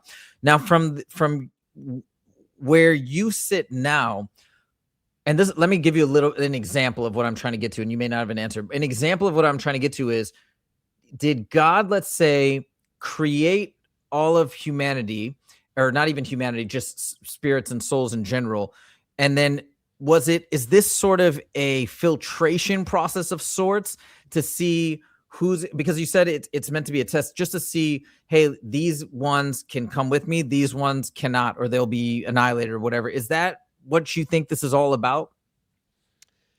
You know, it's a big question. I like to think I understand God's nature the more I read the Bible and the more I study these things and understand what is his goal here, what is the end goal, why do this. You know, I'm not going to be a nihilist and be like, I don't get it. Like, this all sucks here. Why would he do this to us? It's all shitty. Like, that's kind of a childish mindset. I'm sure you don't apply that to yourself, of course, but some people do, and they're like, everything sucks. Like, why would God do that? I don't get it. That's a childlike temper tantrum to a infinite, you know, potentially perfect, in my opinion, and the most wise entity possible ever to exist, who created every little part of our, you know, being and universe in a very intricate, crazy, insane way. If you look at space and shit, it's pretty crazy intricate.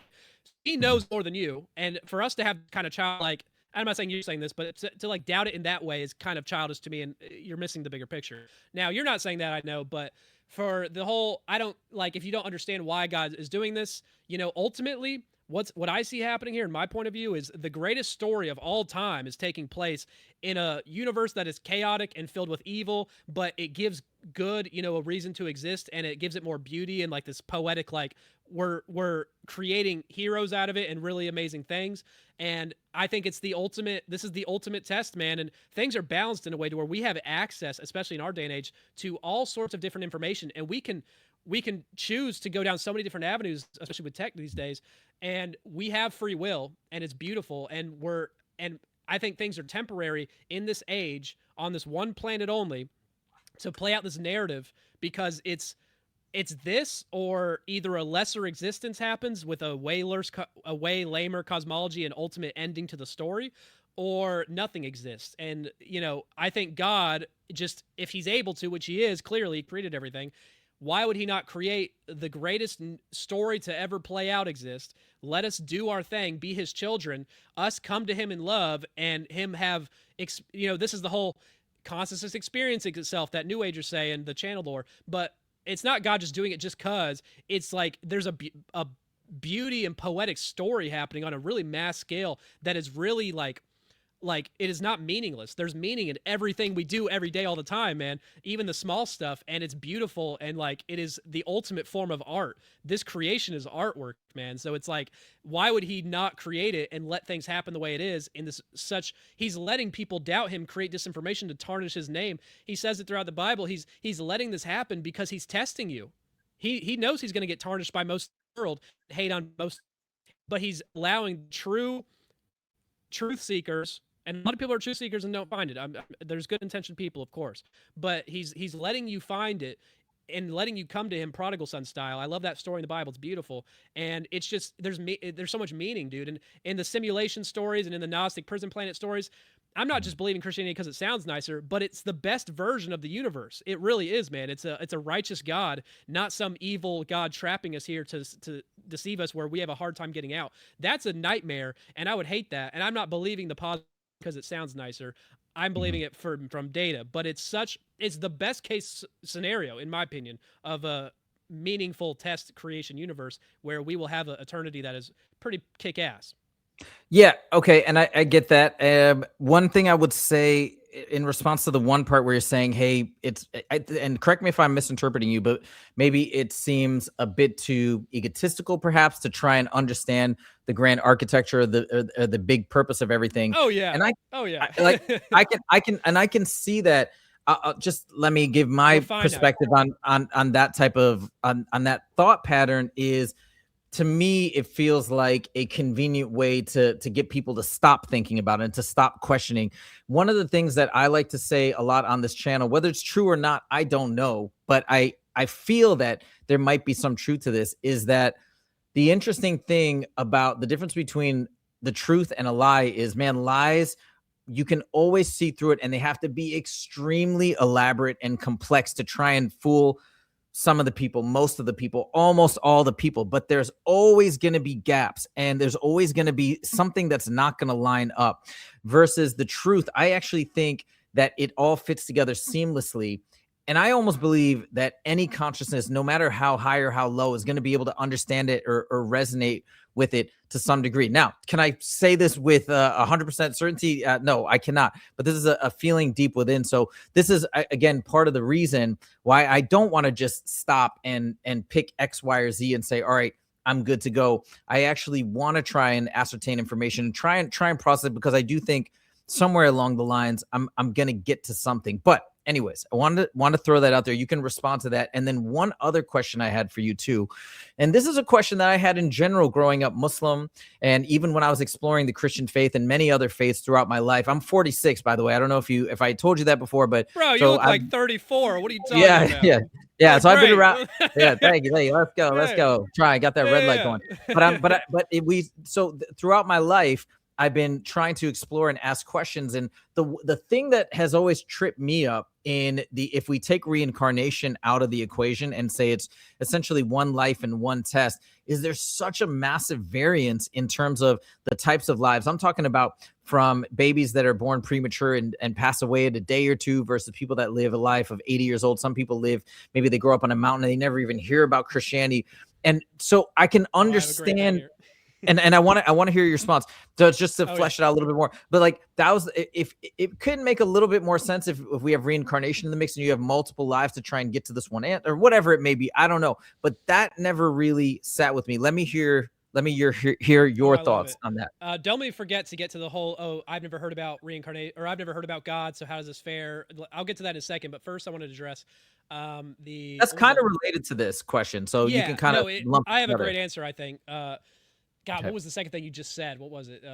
So basically, we have all these variations, massive variations in life and difficulty of life and span of life and placement and access to information, intelligence, all these different things. Yeah. So I guess I'll address the not hearing about God or the gospel or the Bible or Jesus thing, because now most people in the world have access to it nowadays. That's for sure. Via internet, via exposure in some way. There are great books out there, which I would recommend to people. One is Tom Doyle's Dreams and Visions, Is Jesus Awakening the Muslim World?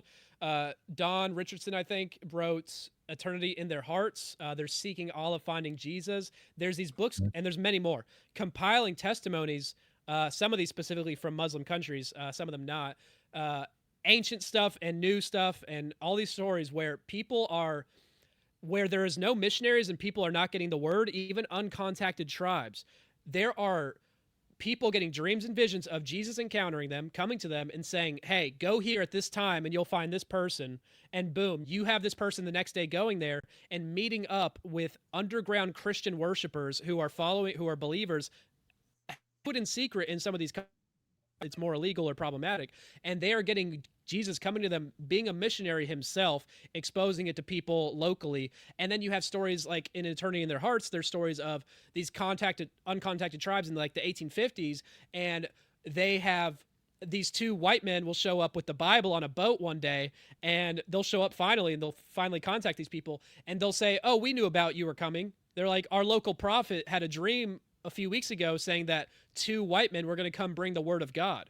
Okay, and this is happening many times over the world, talking about the Bible specifically. Okay, I don't hear stories like that happening with other religious texts. I don't know, maybe I'm wrong, but my point is this is happening, and I think God is himself being a missionary where there is not. I think that's been happening for a long time, and there's a lot of stories to validate that in all these books.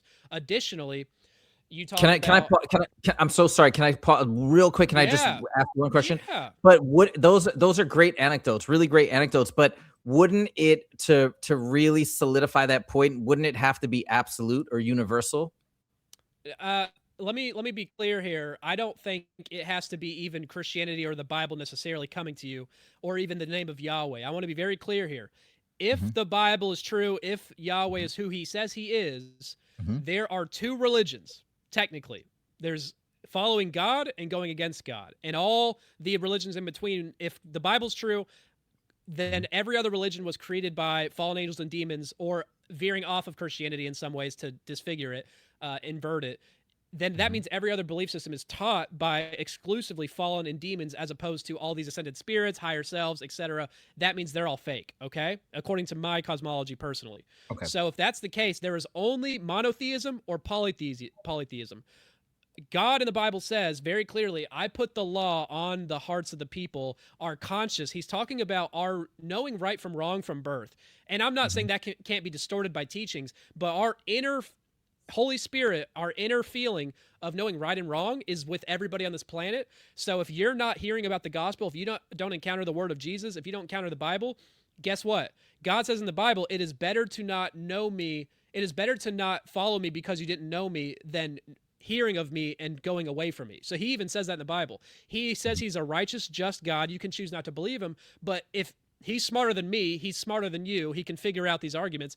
I'm personally on the side that if you have a good heart and you aren't doing, all the pagan worship, and you're not doing these occult practices, which in your heart, I think he will tell you is problematic, and you are living a good life, I think that counts. I think that absolutely counts. But if you're exposed to the word and you go away from it, that's different, because you're exposed now and you've heard the truth and you've denied it or decided not to pursue educating yourself on what truly is. You believe the lies from the world about it and choose to ignore it. That's where I think God is smart enough to figure out these semantic terms. And when it comes to aborted babies or people who never got to live, the Bible says every man, and that means man and woman, of course, says every man shall live one life and then judgment. Did these aborted babies get to live a life? On a technical term, I don't think they did. I think they might be able to. That might be the only form of reincarnation I can accept, and they wouldn't know the difference if that happened to them or not. I think that soul could be, if God wanted to, give them a fair shot, and if not, then their soul didn't really have a chance to develop and really. It's not like an infinite soul that was created, lived a bunch of lives, and then is depleted. It's like it never really existed. So I don't know how that works. He either casts them off and they don't really count, but they didn't really exist, or he gives them another chance. And I think there's no reason to doubt that. The Bible doesn't say anything against it, because they didn't actually get to live a life. So I think these semantics are important, and I'm glad you're asking the good questions. It's great. Okay, so almost like you're not exactly sure. Maybe even it doesn't have to be just not born. You're saying even maybe somebody who lived to 3 years would not be considered under the way that you look at it. Like, I don't know. No, or I have no idea. But you know what? This okay. is the thing. Like, that whole questioning, and I'm not saying you're trying to trap me or nothing, but people will ask that question about these children as a way to be, oh, well, if that's the case for children, then how can we trust God? That dude, there's so many reasons I can get people to trust God. He is going to handle things. I'm not going to worry about that, because it could be any one of the things I just said. And at the same time, I don't think they're going to go to hell because they weren't mature enough to understand these concepts if they're just a little kid. I think they're saved automatically, probably, if they're a kid with low intelligence, because they're not able to develop. So I don't doubt God I don't think he's going to be like, ha, gotcha. It's not in his nature, according to the Bible. It's not in his nature at all. Being sadistic, like people want to try to trap him in these boxes with these semantics. Okay, that's what I would say. Yeah, and I'm sorry. I wasn't trying to trap you by any means. I was No, just I know you weren't. You're good. You're good. Yeah. Okay. Now we talked a lot. Fair enough.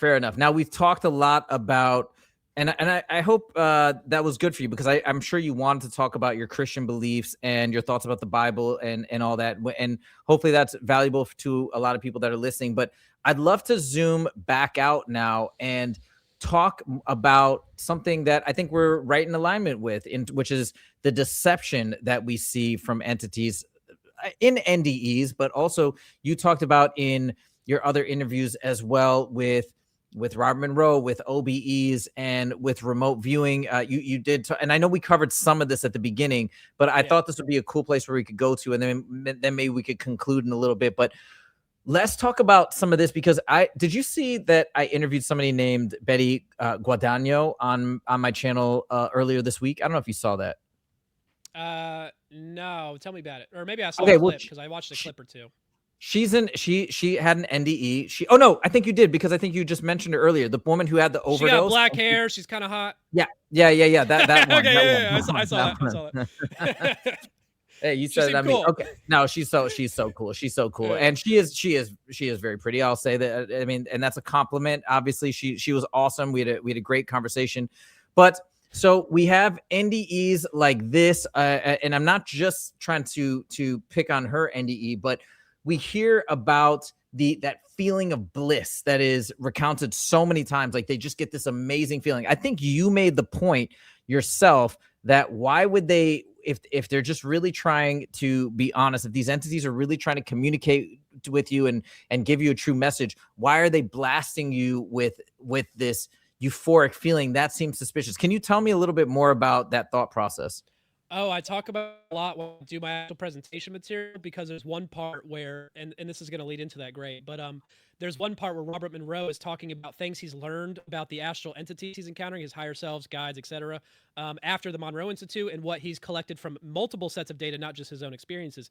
He says a few things that he's discovered for sure are facts. One of them is that he says, almost verbatim, I'm getting close, notice how easily any anxieties or fears can be overcome by simply energy emanation from strangers. He says that's almost verbatim what he says in the quote. And he's saying that when you're in the astral and things are crazy and really intense, you can, if your guide or higher self or whoever shows up, a new buddy, they can instantly give you the love juice and manipulate your chemical emotions in the astral to make you feel, oh, this is so peaceful. This is so nice. They're drugging you. They're manipulating your chemicals.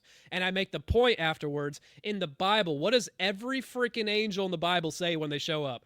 I don't know if you know, but they all say, be not afraid. Calm the hell down, bro. This is important because they don't manipulate your emotions, even though they can. They have just as much power as these other entities. They let you come to the conclusion with your own free will and volition, because otherwise is manipulation. And it's weird, because you're like, well, if they're so peaceful, why don't they just make you feel good? Because that's not what you're supposed to do. When you're meeting a friend or you're going on a date, are you supposed to give them a love potion first? No, dude, it's bad. It's bad news. But all these entities in the astral, all of them do it strategically at the right moment, whenever it makes sense. Okay, when you're in the right zone for the right narrative, they'll do it strategically, and they'll make you feel more fear and other things when a negative entity shows up to maximize the dichotomy here. Good cop, bad cop is constant scenario happening. So it's very important that people understand these NDEs and these experiences. They feel good. That does not mean they're positive. If anything, it's kind of a sign that they might be tricking you. So and they can do, and it's what happens. Listen to your emotions too much, ladies, who I love, but you got to be careful with taking out the logic brain too much and letting emotions guide you, because they manipulate those like it's freaking butter, man. So I'd throw that out there. It's funny, because I actually had a similar thought too when I was getting into NDEs at the beginning. Not about the love bombing. That part, I figured out later from many people talking about it. I was like, love bombing? What the heck is that? Yep. So you hear that in relationships and stuff, but it was more the appearance of either, because you hear it, and this is, it's many things that appear, but one of them could be like Buddha or another somebody else that you believe in, and it can be Jesus. I'm not saying, but it also could be whatever. It could be, or it could be a family member. It was always somebody that you expected a lot of times in the NDEs to appear, and the explanation is always to make you feel comfortable, so you're not shocked. And I thought, why does it matter if you're shocked or if you're not shocked? Don't you want to know the truth? Don't you want to know, wait, I'm here. What is this? Just give it to me straight. Why did they need to ease you into that? Like, that always seemed weird to me. But anyways, what is your response to this? Or what are your thoughts on this? I mean, I laid out pretty much how I feel. I think it's a sign of deception for sure. And it's not just in the astral experiences and out of body and all these things. It's anything divination you are doing. This is a pattern. Downloads of not only thoughts and specific like processes of thoughts and information, but also downloads of literal downloading feelings into you and manipulating your chemicals on a physical chemical level in the astral, in the physical realm, constantly. And the more you're doing divination, the more you hear about these things. You hear about it with a lot of abductees from aliens. Now, I believe a lot of that's astral simulation. I think a lot of it's real. I think it's complicated. It's very complicated, but I have a whole framework on it. And it's a constant theme, man, where they can do this and they admit to this power basically flatly. And the NDEs is great evidence of that. And what is the fruits of what's coming out of it? And a lot of people say after the NDE they become a better person, they care about things spiritual more, they improve their lives, and that's great. And I think anybody having an NDE is going to make them, take life more seriously, no matter what their spiritual experience, if they have it or not. That's just a byproduct, I believe, of, oh gosh, I might die, because people don't realize that. But it, just because you improve your life, that the message you got from these entities is good and caring about you, and the fact loved ones, people get visitations from loved ones in dreams in the astral all the time. Robert Bruce says if you cut out a picture of a person you love who's dead and paste it on a poster, and you go into the astral and dive into that painting, it'll create a 3D virtual realm around you where you can summon that dead person. Is that really that dead person, or is it a demon masking because they have data on who that person was from when they were alive, and they can read your mind and memories and realize, oh, I can craft a memory of this person pretty easily. These things are happening, and they admittedly can do it. So why are they not warning about deceptive entities? Why are these potentially deceptive entities never warning about deceptive entities? And if they do, it's in a very simplified, cartoonish light. And no one talks about MK Ultra. Sorry, none of them do in the channel lore. I find that weird. I have another question for you too, by the way, in terms of the nature of this planet. This is something that I've thought a lot about, and I wonder how it fits into your framework. If you look at the world, and sometimes you just stop doing this when you're a kid, because I thought about this when I was a kid too, and then you feel silly because nobody else is thinking about it, or at least talking about it openly. But when you look at the world and the way this planet in particular is structured, it's this whole predator-prey thing that seems to be baked into existence, which you can't escape. Humans eating other animals, animals eating other animals, or bugs eating plants. It's just constant destruction. Maybe you could say at the plant level, you're just absorbing nutrients from the sun and water and soil. But there's but there's just this constant destruction. And we talk about trying to be kind to one another, trying to live good lives, but it just seems so inherently flawed from the get-go, because even if we're nice to a person, we have to kill and destroy on a daily basis. So it just always seemed like we're set up to fail from the beginning, if we're trying to really just be all love and light. And I'm not saying it, that's more of a new agey statement, but you get what I'm saying. What are your thoughts on the way this world is set up in a way that's almost seems set up for you to fail? Well, again, great question. I hope I have a good answer to. For one, free will, and with free will, evil's going to come out in pretty crazy ways. Okay, first of all. Second of all, I don't know if you're aware of this, but the story in Genesis with Adam and Eve, I don't know if you're aware of this detail. People don't really bring it up much, but what happened in the Garden of Eden with Adam and Eve before they sinned and ate of the apple, which might be more metaphorical than literal, I imagine. It's pretty clear it is. Whatever happened that day when they sinned and and turned away from God, and then they played the blame game when God confronted them, asked them, "Hey, what's going on?" He knew what was going on. He's not going to be like, "Oh, I know everything." He's interacting with them normally, and he says, "Hey, what's going on? Why are you doing this?" And they play the blame game and shift blame on each other. And they don't actually, if they apologized and owned up to it and took accountability, big theme, okay, that might have changed things. But before that happened, there was in the Bible no animals. There was no animals eating each other. There was no carnivore. Everybody was an herbivore. Humans ate only veggies. They were all vegans. Okay, just keep that in mind. That was the original intention. Now, I love meat. I'm not going to give up my lamb. But in an Edenic state, I would not defy God and eat meat. They didn't kill animals. Whenever they were caught, they realized they were naked when they got the knowledge download. Okay, they got a knowledge download. They realized they didn't do that before. God said, why do you know you're naked? They're like, because we ate this and now we know things. And he's like, well, guess what? There's nothing that can come. I'm paraphrasing. I'm just saying it my own way. But he then skins an animal, the first animal killed, and then makes clothing for them so that they can clothe themselves, and is showing them everything you want in this way is going to require a sacrifice. And this gets into the whole sacrifice lore of the Old Testament, which was fulfilled with Jesus. Very complex. Not going to do it today. But he's saying this was not my intention. This is due to you require killing to continue. And this may seem, oh, they just wanted clothes. What's the big deal? No, there's a bigger theme happening on a grand scale. When human populations increase, this grand scale theme is going to continue.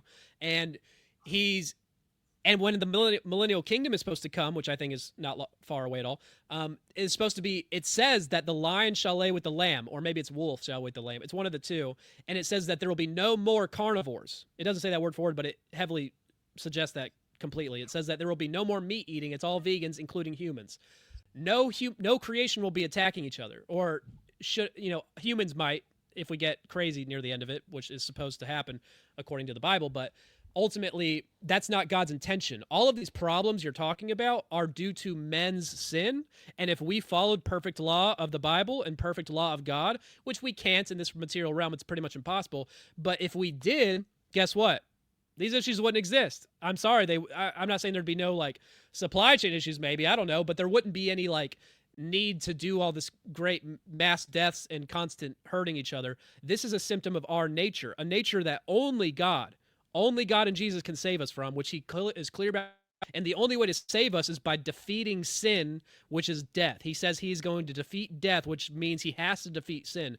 The only way to defeat death, the eternal, like to be eternally living, is to eliminate sin, which is going to require a transmutation process in the end of this age. So it's very poetic and beautiful. And he's basically, their eternity is going to be eternity for a reason. We're not just going to keep resetting and trying again, because there's no point. It's quality over quantity here. We already have billions of people. There needs to be an ending to the story, and we cannot have just death forever. So he's going to end death at the end of the age, which I think is 1,004 years away or so, or I'm wrong.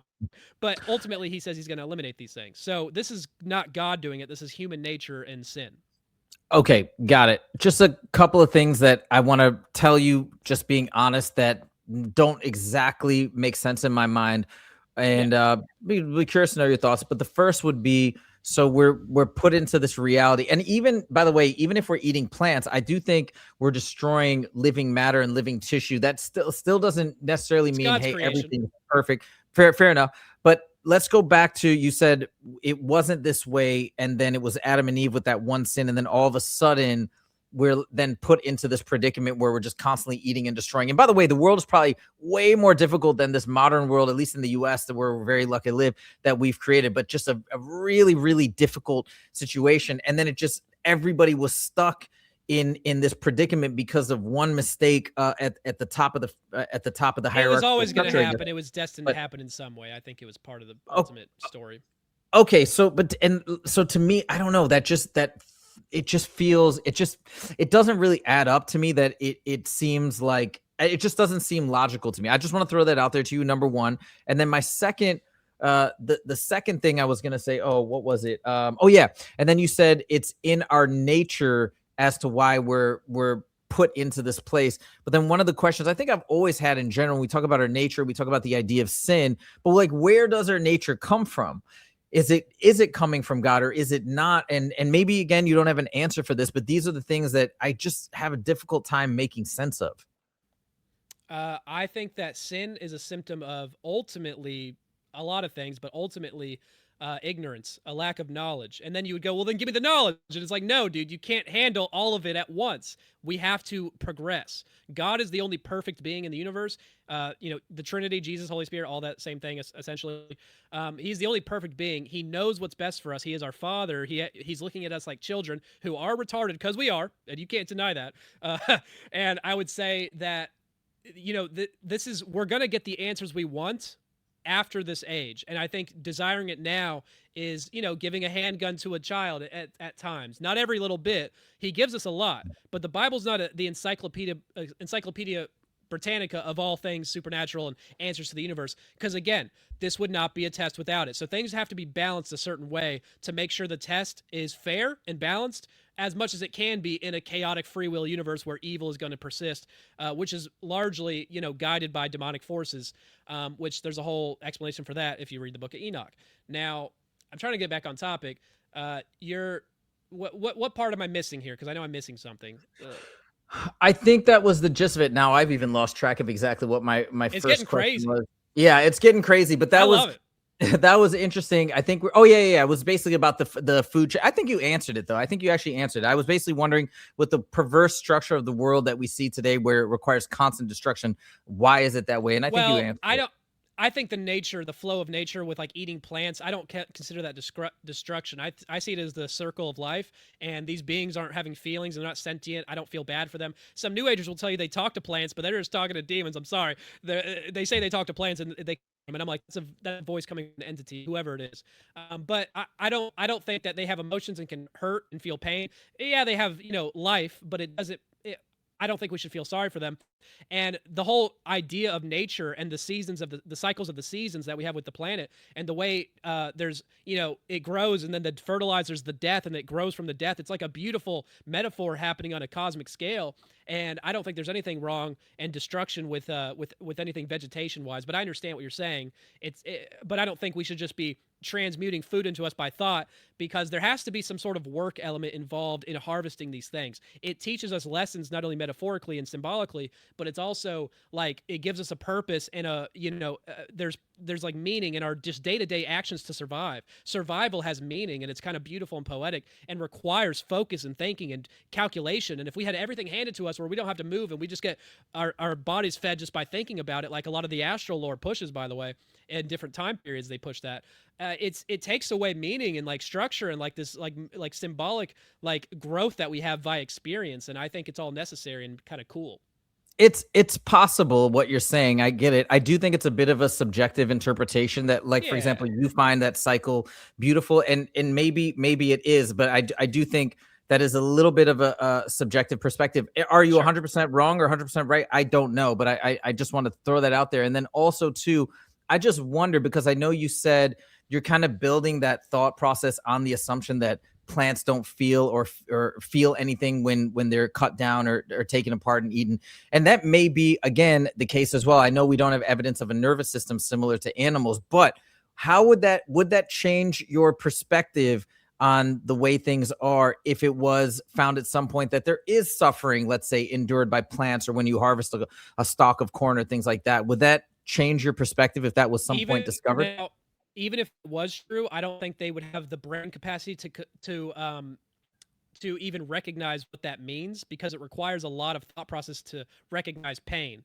For starters, even if I don't think they can even conceptualize it at all. But even if so if they do have pain, that means God instilled pain in them for no purposeless. There's no reason for that to happen. And that would mean God is relatively in that pocket a little bit sadistic for no reason at all. Everything he does have purpose, is just guiding by what I've seen in the principles he pushes in the Bible. So to give them pain for no reason at all would seem sadistic and not of his nature. And people would say, yeah, Yahweh's sadistic. Look what he did in Israel and with the Egyptians after the Exodus. And I'm like, dude, bigger narrative here, and it wasn't to torture for no reason. That's what that would be if that's what you're saying is true. It would kind of be tortures for no reason. It doesn't make any sense, and there's no evidence for it. And I understand what you're saying, and I don't disagree with the sentiment, but I just think it doesn't make sense logically within his character that we see throughout the Bible.